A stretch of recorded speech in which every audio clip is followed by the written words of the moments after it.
안녕하세요. 뉴스 속 날씨 유다현입니다. 갑자기 음식을 먹고 몸이 가렵다거나 울긋불긋 반점이 생긴 일 경험한 적 있으신가요? 이런 두드러기가 발생했을 경우 흔히 돼지고기다 또 닭고기 등 특정 음식으로 인한 것이라고 생각하는 경우 많으실 텐데요. 하지만 실제로 음식물이 이 두드러기의 발생 원인으로 밝혀지는 경우는 드물다고 합니다.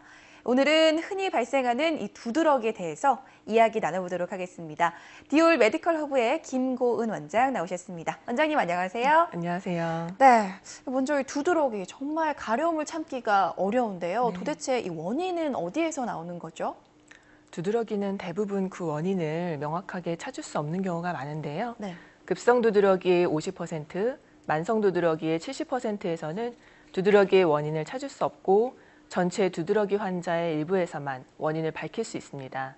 원인이 확인 가능한 경우는 음식, 찬 온도나 온도 변화, 압박 같은 물리적 자극, 약제, 식품 및 식품 첨가제, 흡입성 항원, 감염, 임신, 다른 피부 질환이나 전신성 질환 등이 있습니다. 네. 일반적으로 오로지 음식물에 의해서만 두드러기가 유발된다고 생각해서 특정 음식만을 피하는 경우가 많지만 실제로 알레르기 검사를 했을 때에는 음식물이 유발 원인으로 밝혀지는 경우는 많지 않습니다. 음식물 자체에 의한 두드러기가 아니라 음식에 들어있는 식품 첨가제나 다른 화학 성분에 의해 두드러기가 유발되는 경우도 종종 있기 때문에 성급한 판단은 금물이고 음식물에 의한 두드러기로 강력히 의심될 때는 유발 검사를 이용해서 확인할 수 있습니다. 네, 그렇군요. 그렇다면 이 두드러기의 종류에는 어떤 것들이 있나요?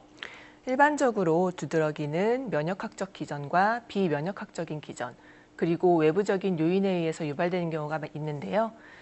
면역학적 기전에 의한 두드러기 유발 항원에는 꽃가루나 동물의 분변, 진균, 연기, 먼지 같은 흡입제, 주사제, 음식물, 식품 첨가제 같은 것이 있습니다. 또한 비면역학적 기전에 의한 것으로는 방사선 조영제 같은 화학물, 약물, 독소 등이 대표적입니다. 마지막으로 외부적 요인에 의한 것인데요. 피부 묘기증은 피부에 자극을 준 부위에 국한해서 두드러기가 발생하는 경우로 정상인에서도 약 3 내지 5%에서 나타나지만 정상인의 경우에는 가려움증 등의 증상이 없습니다. 또 체온이 상승해서 땀이 나면 작은 두드러기가 발생하는 콜린성 두드러기는 흔히 운동 후나 뜨거운 샤워 후에 발생합니다. 만성 특발성 두드러기는 대부분의 만성 두드러기에서 많은 검사를 해보아도 특정한 원인을 발견할 수 없는 경우로 환자의 80 내지 90%가 여기에 속합니다. 여러 가지 원인, 동반된 질환들이 관련될 수 있기 때문에 적어도 한 번 정도는 검사를 받아보시는 것이 좋습니다. 네, 이렇게 종류가 다양한 만큼 또 진단하기도 쉽지가 않을 것 같은데 두드러기 진단은 어떻게 진행을 하나요? 두드러기 진단을 위한 검사들은 병력과 진찰 소견에 근거해서 시행돼야 합니다. 일반적으로 일반 혈액 검사가 도움이 되고 호상구 증가가 있는 경우에는 기생충 검사를 시행해야 하고 혈침 속도가 증가된 경우에는 신체 전반에 걸친 전신성 질환을 의심해 볼 수 있습니다. 만성 두드러기의 약 7%는 갑상선 질환을 동반하기 때문에 갑상선 기능 검사와 자가항체 그리고 핵의학 영상 검사로 갑상선염을 진단합니다. 알레르기 피부 반응 시험 등 알레르기의 원인 물질을 찾는 검사는 성인의 만성 두드러기 환자에게는 크게 도움이 되진 않지만 소아, 특히 2세 미만의 경우에는 도움이 되는 경우가 많습니다. 네. 음식뿐만 아니라 식품 첨가제도 만성 두드러기 환자의 일부에서 주요한 원인이 되기 때문에 병력상 두드러기의 원인으로 의심되는 경우에는 유발 시험을 시행해서 확진할 수 있습니다. 음식일기를 쓰는 것도 도움이 될 수 있습니다. 또한 비형 간염과 전염성 단핵국증에 감염이 있는 경우에도 두드러기가 생길 수 있기 때문에 간 기능 검사와 간염 항원 검사가 필요합니다. 네. 또 요즘처럼 일교차가 심하고도 추운 날에는 한랭 두드러기를 호소하는 분들이 많다고 하는데요. 네. 이 한랭 두드러기 무엇인지 그리고 증상은 또 어떻게 나타나나요? 예년에 비해서 빨리 한파주의보가 내려지는 등 최근에 날씨가 추워지면서 추위와 관련된 질병에 대한 관심도 높아지고 있습니다. 그 중에서도 대표적인 것이 바로 한랭 두드러기인데요.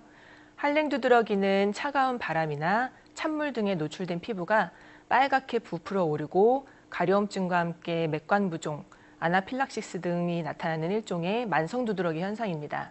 특히 찬물에서 수영을 했을 경우에 저혈압 또는 어지러움, 쇼크 등의 증상이 나타나기도 하며 심할 경우에는 치명적인 상황에 이르기도 합니다. 네. 대부분의 사람들은 한랭 두드러기를 생소하게 여기지만 전체 두드러기 환자의 3 내지 5%를 차지할 정도로 흔한 질환입니다.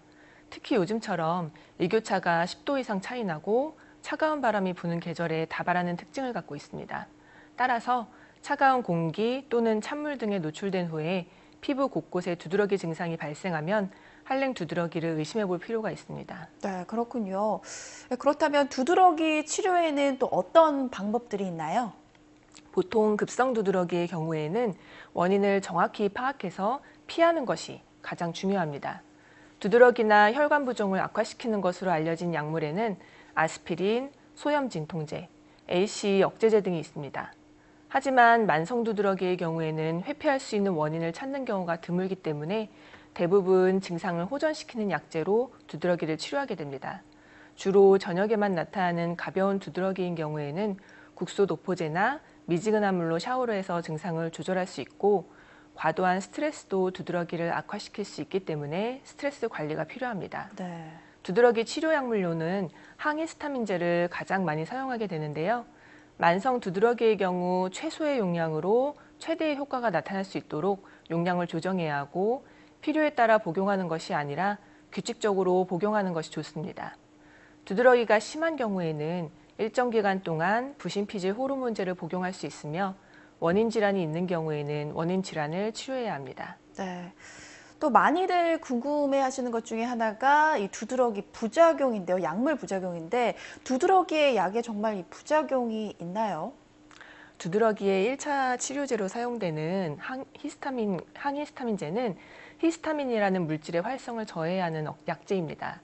원래 예전에 나왔던 항히스타민제는 상당히 졸리고 입이 마르는 등의 부작용이 심해서 피부약은 독하다라는 소문의 원인이었는데요. 네. 최근에는 졸리지 않게 개량한 항히스타민제가 많이 있습니다.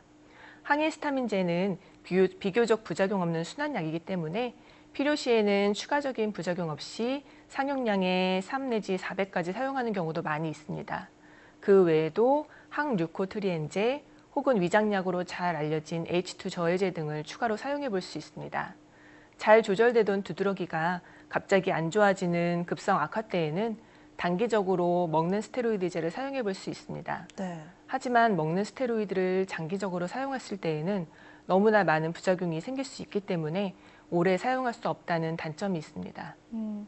무엇보다 예방이 가장 중요하긴 하지만 두드러기가 만약에 발생을 했을 경우에 주의해야 할 사항이 있다면 어떤 것들이 있나요? 약물 치료나 원인 인자 회피요법 이외에도 두드러기를 악화시킬 수 있는 요인들을 피해야 하는데요. 몸에 열이 나게 한다거나 덥게 하는 것들, 예를 들면 술, 그리고 맵고 뜨거운 음식, 자극적인 음식, 지나친 난방, 지나치게 뜨거운 목욕, 그리고 스트레스, 이러한 것들을 피해야 합니다. 또한 두드러기가 난 부위를 긁는 것도 피하는 것이 좋고 가려움증이 심할 때에는 미지근한 물이나 찬물로 샤워를 하고 냉찜질을 하는 것이 도움이 될 수 있겠습니다. 네. 네, 오늘 말씀 감사합니다, 원장님. 실제로 두드러기 증상이 나타나면 환자 당사자가 겪는 불편과 고통은 상당히 심각합니다. 온몸의 가려움뿐 아니라 미관상 보기 좋지 않아서 스트레스 또한 가중되는데요. 그러니 두드러기가 발생했을 경우 증상이 심해지지 않도록 방지하는 것이 중요하겠습니다.